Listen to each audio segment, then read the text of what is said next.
Welcome to this month's Lyceum. Thank you so much for being here. If you're here live, would love to hear from you in this conversation. If you've not been to a Lyceum before, they're very much a conversation if there's enough folks here to kind of discuss the topic at hand. But we'll offer a bit of a short presentation, some things for you to think about, leave, whether, again, you're watching live or watching the recording. And then you can take it and use it in the weeks, months ahead, maybe even the days ahead, especially because the topic for this month is the view from here. So it's really about perspective, right? And when it comes to perspective, that can change from day to day. In fact, as I'm looking at my my coffee mug here, which I think I've shared on the channel before, this is one that I got at the Society of Peripheral Thinking, which is part of Meow Wolf's, one of Meow Wolf's many exhibits in the United States. And it's a very interesting story that they share at all of these places. This was at Omega Mart, which was in Las Vegas. And what I loved about this is that it's got 3 different sides for which you can grab your cup. So there is one that's got a bit of a wider mouth, so I'll often use this one, but it does give me 3 different ways to look at this cup, 3 different ways to use it. And that's really what kind of the crux of some of what we'll be talking about here today. So as we make our way through, if you have anything you want to chime in with, I'll happily throw it up on the screen here to discuss. Maybe you might want to take some notes. You may want to pause and comment if you're watching the replay of this. Love to hear your thoughts as we make our way through. So this month's topic, we do this once every month. Typically, it's on the second Wednesday of every month. And when I look ahead, it looks like that's the way it's going to continue through to the end of this year of 2026. And, we do other live streams here on the channel, but this one I do particularly more of a presentation style. So again, I'd love to hear from you as we make our way through, as we talk about this month's subject matter, which is the view from here. So as we kind of get into this, I want to welcome you back if you've been here before. This is the 4th session, and today we are going to talk about something that I think about more than, I would say, maybe not almost anything in my own life and work, but quite a bit, and it's the view from here. So here's 6 ways that distance change the way you see and what you see. So here's where we start. And to me, this is the spine of the whole conversation here. You can't read the label from inside the jar. Now, I want to be really clear about something, and that's not ignorance. It's not a character flaw. It's not that you're not paying attention. It's immersion. Sometimes you're so far inside the thing, like it's the project, the relationship, the routine, this version of yourself that you've been running for months or years. We've all been there. And as I just passed my birthday, it's very prevalent that you've lost the vantage point that you need to actually see what's going on. And every year around my birthday, I think about this more. And here's the question I want you to be sitting with. I don't want you to answer it yet. I don't know that you can necessarily answer it yet, but just sit with it. And that is, what are you too close to right now to see clearly? What are you too close to right now to see clearly?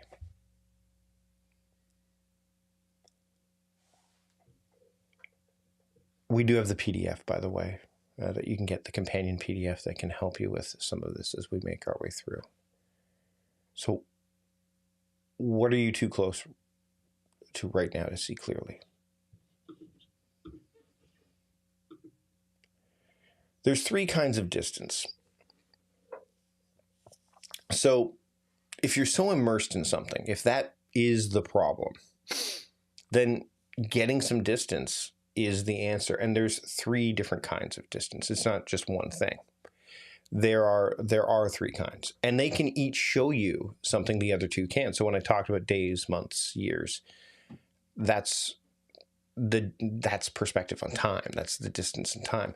But these are more, there's 3 different types, 3 kinds that you can really look at and have that they can show you something that the others can't. So first is physical, like where you go, different room, different city, walk around the block. You can change your position in space. That's one form of distance. It's probably the one that we're the most commonly thinking about when it comes to, quote, getting away or getting some distance. The second, which I've already alluded to, is temporal. But this is more when you look back in this reflective sense. So time between you and the thing. It's kind of like today's crisis is next month's story. I don't know if you remember the phrase, tragedy plus time equals comedy. That's a distance that temporality allows for. The third is relational. So that's basically the borrowing of someone else's eyes. So someone outside your situation, looking at it without your history, without your fear or your investment in a particular answer. So these are the 3 kinds. Here's the thing that I want to name out loud. It's not on the slide, but it should most certainly be in your head. The kind of distance you avoid most is probably the one you need most. That phrase for distance, no matter where you go, there you are. Well, if you always go physical, you take the trip, you take the walk, but you never let time pass on a decision, that's something that's worth noticing. If you always wait it out, oh, this will pass, this too shall pass, but you never ask someone else what they see, that's another thing worth noticing. So whichever one makes you a little uncomfortable to imagine using right now, that's usually the one with the answer inside of it. And you probably have one that you use them more than any other too. So it's important to know that all 3 are available to you.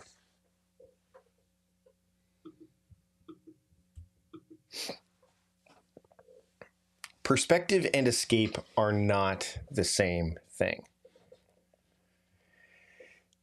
It's interesting. I put this up here as I look at what's going on this coming weekend. I am actually leaving town. I'm getting some distance, I guess, so to speak, for about 5 days. It's the summertime, so there is a bit more room. I'm about ready to go into this launch phase for my book. I've got programs that are underway, and really in September, which is the start of my year currently, things start to ramp up. Kids are away right now. It's just myself and my wife at home. Things may even pick up as soon as August. We're not quite sure yet. The only thing I'm sure of right now is that it's just me and my wife at home. I'm waiting for some final details around the book that have kind of got me in a holding pattern. And other things are being developed in the background. And frankly, inside of the community that I'm a part of and run, Time Crafting Trust, things get quiet during the summer. People are away on holidays and all of that. So things tend to slow down. So this is a perfect time for me to get away. But I'm not getting away to run away. As a matter of fact, it's really interesting. I was actually trying to figure out what book to bring along for the ride. So many books. You can't really see them from here. But behind me, I've got 2 shelves on the lower part of this stand right there. You can actually maybe see them a little bit there. Off to my right here, I've got 6 bookshelves that are full. And then upstairs, I've got a bunch of fiction books. And, you've probably heard that phrase, sundoku, a Japanese phrase, which is the books that are on the coffee table that are left unread. Those are things that, are worth, I keep in mind. I saw a Carl Sagan video recently that talked about how there's no way you could read all the books in the world. One of my favorite movies about time talks about the father who has just used all his time to read, all this time that he has found to read and reread. So I wanted to take a book with me. And the reason I bring this up is not because I have a lot of books. It's more along the lines that I wanted to take the right one with me. One that is far enough from the work, because it's going to be me and a few friends on this remote island here just off Vancouver Island with no cell service. We're in a cabin and such, but there'll be no cell service. So I'm bringing my phone for the trip up, and then I won't get to use it again really until the trip back, unless I do some writing, because I'll bring my writing stuff with me. But no access. So I wanted to make sure I had something that gave me perspective, that I had the space and time to read, but also wouldn't take up a ton of space, because we're going on, it's a small space. Whatever you pack in, you got to pack out. I picked a book, Sixpence in the Moon, or The Moon and Sixpence rather. See, it's too early for me to remember titles offhand, but I bought the book a while ago. It's by W. Somerset Maugham. It's a work of fiction. Actually, interestingly enough, the only reason I knew about the book and that I wanted it was watching a YouTube video, one of the 10 Essentials videos, and I believe it was Walton Goggins who recommended it. And so I'm like, oh, I'll pick it up. It's a small little, almost like a pulp paperback kind of, a trade paperback, I guess is probably a better term. It's small, compact, but also dense. And there's a message in there that I really wanted to kind of unpack. Why am I telling you this right now? Well, because when I'm going away on this trip, it's not like I'm going on an all-inclusive. And by the way, I don't think going on all-inclusives are necessarily this thing that you would call an escape. But I think that this view that I'm going to get, and if you looked at the thumbnail and you review it, that's a photo of me at a castle in Sintra in Portugal when I was away for work at the Running Remote conference a few years ago with my wife. And we had some extra time, so we went there, and it was just unreal. No pure agenda, no connection to the outside world. We had access to it, but we certainly didn't necessarily tie into it. But just when I saw that view, and that photo in particular just looks like Mike's off. Mike is off in this balcony, off in the distance, and there's just sky and landscape. And so why I bring this up is I look at that photo, and there's only one other photo or image that I can conjure up in my mind that kind of points in this direction. And it's when I was in the Philippines a few years ago speaking at Chris Ducker's conference. I remember my wife and I were, she was on Commando Beach, this small little beach that's off one of the islands, El Nido, I think, or off one of the towns off of Palawan. And I'm standing in the ocean. It's just crystal blue water. Like, I'm talking the color blue that you see, kind of even lighter than that. And how am I here? Like, I just did like a Michael Bay 360 camera move to see what it was. And I'm like, this is just amazing. And again, I bring this up because I'm not going to put that kind of pressure on me during this trip, because it's not just me. It's, oddly enough, both those trips were me and my wife. Although one moment was me just on my own while my wife was in the distance. The other was I was in the distance and my wife took the photo of me. This time there's going to be an incredible distance between me and my wife, but I'll be there with some other friends. And so I want you to be really clear that when it comes to perspective and getting that distance, that perspective and escape, they're not the same thing. And I want you to kind of get a sense of the fact that when you are in a position like this, when you find yourself in a space where you can see clearly, and when you are in a space where you can take the time available to you in that moment. I have another coffee mug that says, "Live in the moment, don't be late." When you can do that, it really gives you something that is hard to find otherwise. And so distance with purpose is what you're looking for here. That space is where the purpose lives. Distance is how you got there. But the space is where purpose lives. It's not avoidance, as I say here in a nicer outfit. So it's really important that this is a distinction I need to make. This is where people get it wrong. And I've done it too, more than once. Perspective and escape are not the same thing.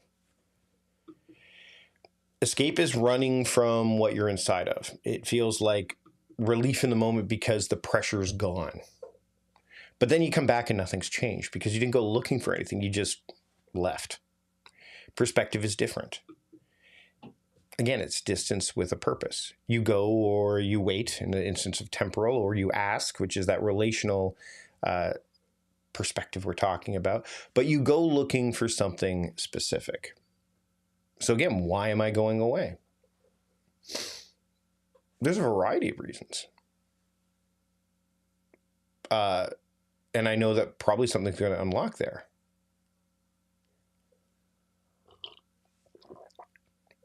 I've got a lot going on.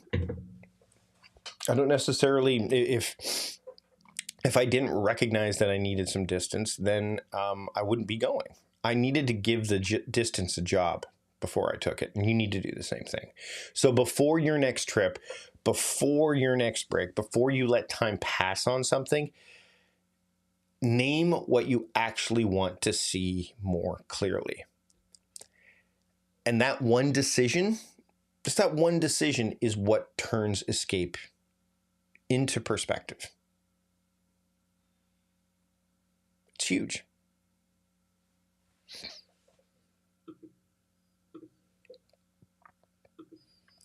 So I want to talk about the viewfinder here.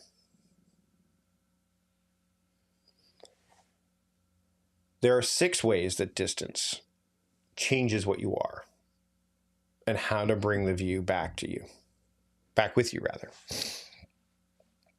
So I put all 6 into this little resource companion PDF called the viewfinder. We'll go over it a little bit more in a second.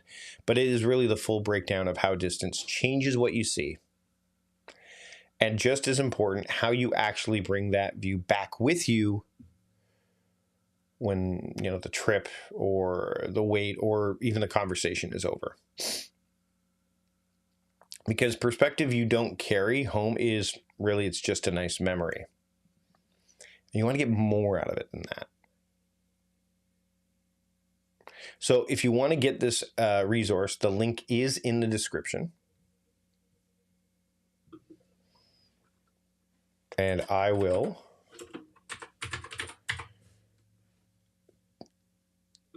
let's take a look at that before we, as we kind of move on. So you can print it off if you want. But we already talked about, the distance and all that. So one thing that you can't see clearly from, that proximity we talked about. So there's things to try when you're looking at this viewfinder resource. So first off, one thing you can do when you are so close to something is you can name one area of your life where you haven't been able to see clearly. We talked about this before. So then ask what kind of distance might help. One of the 3 we've already mentioned. Then there's that temporal distance. We already talked about that. Like what kind of distance you've been relying on the most. Let's avoid that. Ask yourself, maybe try a different one. Avoiding may not be the right term, but look at it from a different perspective. Again, that take a different angle, for lack of a better term.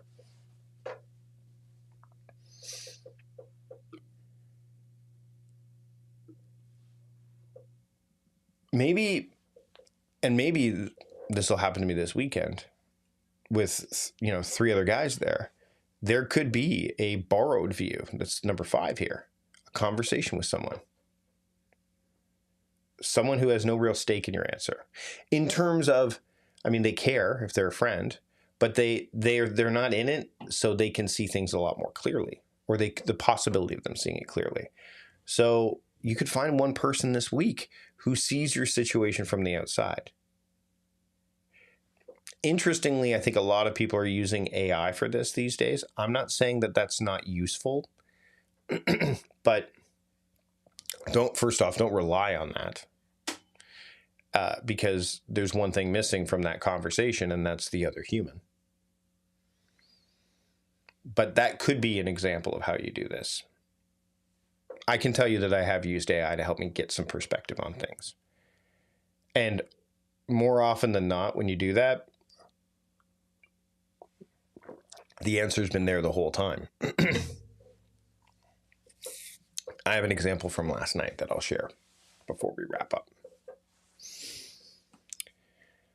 So I was listening to a podcast called The History of New Music by Alan Cross. And we'll jump up here to give you a bit more of a... So this podcast called The Ongoing History of New Music with Alan Cross, he talked about soundtracks, the history of alternative rock soundtracks, because that's the music that he is best known for. He's a well-known DJ, radio personality, back from in Toronto, near where I was born and raised. And one of the soundtracks that came up that he felt was quite seminal to the culture of soundtracks, to the point where, and it didn't even dawn on me, again, distance, both temporal distance, really, is back in the 90s, especially like during the blockbuster eras, like those movies Armageddon and all that stuff, is that movie studios and those behind the making of those movies recognized that teenagers would go see movies in the mall, because that's where the movie theaters were, or near a mall. And then after they saw the movie, because the soundtrack was so good, whether it was The Crow or Singles, or again, the aforementioned Armageddon, or any of these, they had these such, for lack of a term, bangers on it, so many of them, that they would then, after seeing the movie, go to the record store and buy the CD of the soundtrack. And I distinctly remember doing this. I also remember when I worked at a campus radio station, 93.3 CFMU in Hamilton, redefining radio, that we played those soundtracks. I mean, and one of the soundtracks that was brought up was Judgment Night. Probably more of a cult classic movie at this point. I think Dennis Leary was in it. I want to say Ice Cube was in it. No, not Ice Cube. Ice-T was in it. But there was a bunch of people in it. But the interesting thing about that soundtrack was that it was this meshing of hip hop and rap and metal, like heavy metal. And each track had one hip hop or rap artist and one metal or hard rock artist. You could even go that, and they were combining on songs. So Just Another Victim was House of Pain and Helmet, for example. And I know there were other ones as well. I think Bring the Noise was on there too, by Anthrax and Public Enemy. So for music fans, it's really interesting. And he started to talk about the weird collision between those two music genres specifically, and how you wouldn't think they would work together, but they can and often do. And it got me thinking about the same relationship that comedy and horror have, because you've got Jordan Peele, who was in Key and Mad TV and Key and Peele, and now he's gone on to become not just a great horror writer and director, but also producing them. And Zach Kreger, who was in The Whitest Kids You Know, which is a sketch comedy group, has now gone on to do movies like Weapons, and he's doing the latest Resident Evil and all of that. So they're those are very close. In fact, I was listening to another podcast by Rich Roll interviewing Danny McBride, who's very well known for comedy, and he's also done some horror stuff as well. And they talked about that, how they seem to be strange bedfellows. And I started to ask myself, well, what is the strange bedfellow that productivity and time management has? Like what weird paradoxical combination actually works and reaches people, an audience, what have you, makes it, I wouldn't say more palatable, but is a unique perspective, or can have a unique perspective. And so this is where I didn't have someone I could necessarily ask in that moment.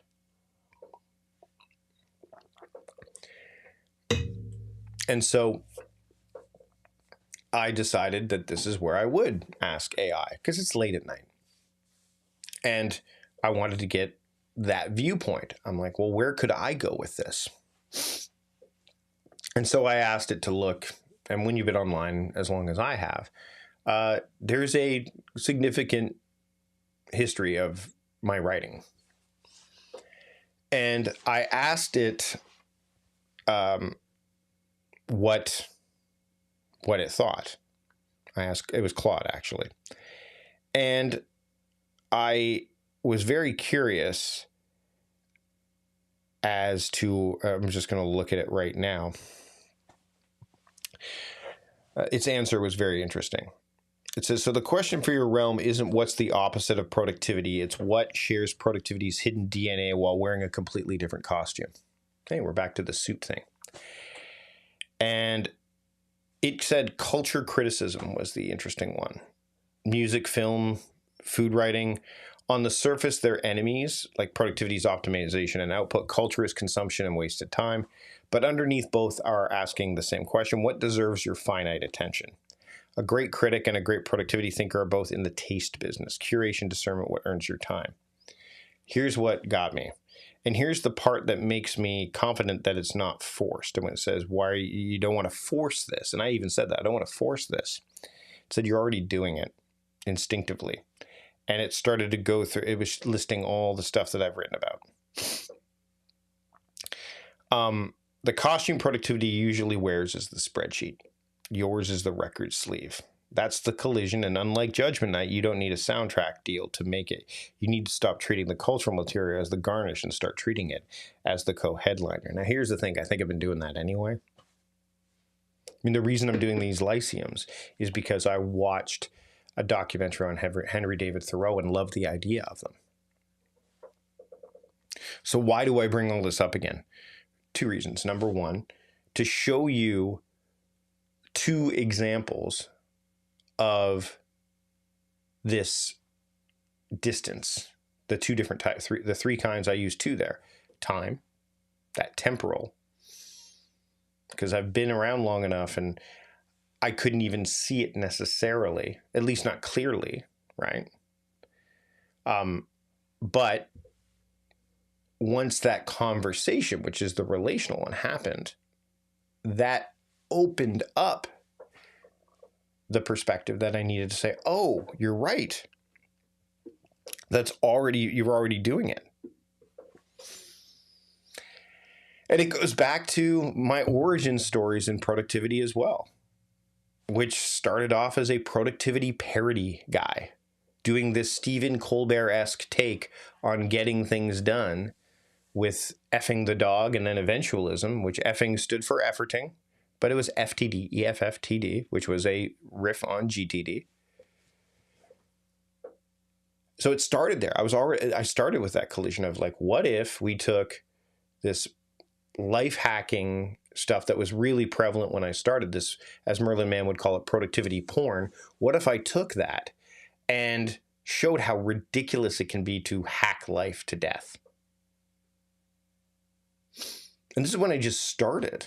So I wasn't looking at things through the lens of productiveness or anything like that. I wasn't looking at qualitative productivity versus quantitative productivity. I hadn't developed any of that yet. All I had was taste. And I knew, and a gateway. Like, this is my gateway to this. I wonder if this will work for anyone else. Because for some people, their gateway to, maybe it's not such a great gateway for them now, but their gateway to kind of looking things through a political lens or what have you, or a commentary lens, was perhaps the Colbert Report, who then, interestingly enough, Stephen Colbert became the very thing. He started running his own late show. So he was a character, and through that honing of his interview craft and all of that, and he had done that for years prior in The Daily Show and that, but by bringing that character first from The Daily Show to the Colbert Report, and then ultimately kind of putting it off to the side as the character, but taking the sensibilities and applying it to what he was doing after, whether you like him or not, that's what happened. That's what he did. That's through time. that is decades of that work. So when I reflected that back, this is what it said. It's not, I said, you're right. I've been doing this. What in the world? How did I not see it? And it's like, it's not just been there. It's been it's the origin story. And there's so many. So I went right from productivity satirist to strategist, and now I'm more in that philosophical bent, which again speaks to why these lyceums are existing. And again, I've read Rick Rubin's stuff about the audience comes last, and he's not the only one that says this. You talk any artist, they're like, you make the art for you, and there's going to be some other people out there that are interested. It doesn't mean you only do that. We've heard this story before about the artist who makes their art, but they have to do the things that they don't necessarily want to do so that they can do the things. This is what drives me nuts about people who talk about, when they have and I live in a town that, is a government town. So there's a lot of, stability and stuff around that. But they also have a fairly regular schedule. Weekends off, they're done at this time, so on and so forth. That doesn't necessarily happen for me. But it also, as an entrepreneur, you also hear, well, you can just go. Why don't you just go? You can go do this now. I'm like, no, I have to be in the study. I have to do the work. I have to sometimes be the work. In fact, a lot of times I have to be, because if I don't do that, there's no revenue that comes in. So there are things that I'm doing that I don't necessarily want to do all the time, just like everybody else. Not everybody gets to do. In fact, most people don't get to do what they want to do all the time. But there's, again, a lot of people, there's maybe a lot, but quite a few would say, oh, well, it must be nice, must be nice. I remember having this conversation with people who thought it was wonderful to be on a movie set as an extra, which I've also done back when I was doing the comedy and the acting and stuff. And they'd say, oh, man, that must be amazing. You got to hang out with Patrick Dempsey and meet Chris Evans and do all this stuff. And I'm in White Chicks. You can actually, I was one of the background performers in White Chicks and that auction scene. And it was fun, but it was work. And you're there for 12, 14, 16 hours as a background performer, not necessarily, and there are rules. So it's not, wow, it must be so cool to be in a movie. Yeah, there were cool parts, but there's also the parts where you're like, do it again, back to ones. Okay, wait here. And this is before cell phones, before smartphones. So it's not like we could sit and fiddle with our smartphones while we were waiting to be called to set, or while we were in the waiting for whatever was going on. In fact, I'm not even 100% sure, and I don't know this. Perhaps somebody out there who's watching the replay of this would say, hey, Mike, yeah, you know what? We have to give our phones up on set. And I could imagine that probably does happen because there's easy ways for people to take behind the scenes photos and stuff. I would imagine that would happen. But it's sometimes when you're in it, you get the real deal.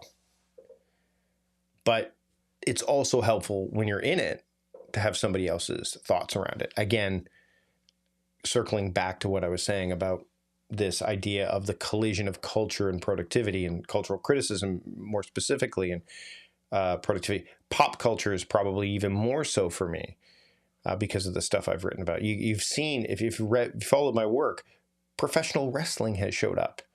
Superheroes. I mean, you could see the Green Lantern pillow right there.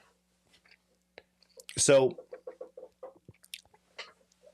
this is what I want to leave you with as we wrap up here.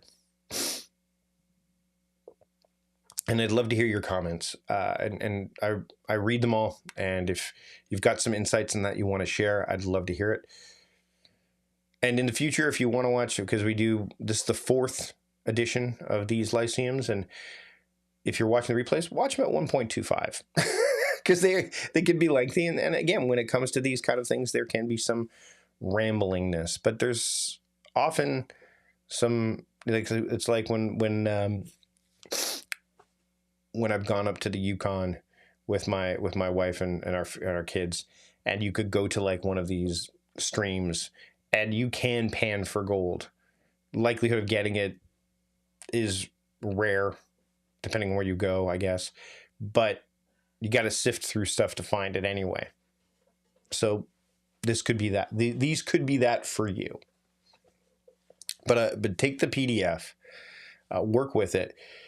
This is a perfect time of year when you're in the Northern Hemisphere, especially because it's the summer, to have moments where you can get that perspective, to get that distance, both physical, temporal, relational, so that you can come out of it on the other side with not just perspective, but a plan.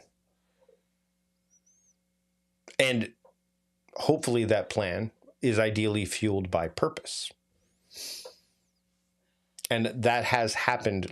I can tell you that as I look at my wall calendar here, starting in mid-June, which when I went away to Craft and Commerce in Boise, Idaho, I was there by myself for part of that. Obviously, I was immersed in the conference.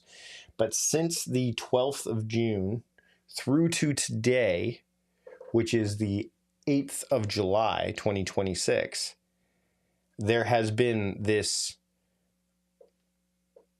it's not bubbling up so much anymore, but this wave, this consistent, and I'm not saying like a water wave, but just this vibe, maybe vibe's the best way, of that perspective that has carried. And it's honestly, the summertime can be the best time for that. So without further ado, I'll wrap up here. Again, thank you so much for taking the time to join me. We do live streams pretty much every week unless otherwise stated. And if you have a topic you want me to cover in one of these Lyceums or a video you want me to make in general, let me know. Until next time, I'm Mike Vardy, reminding you to stop doing productive and start being productive. See you later.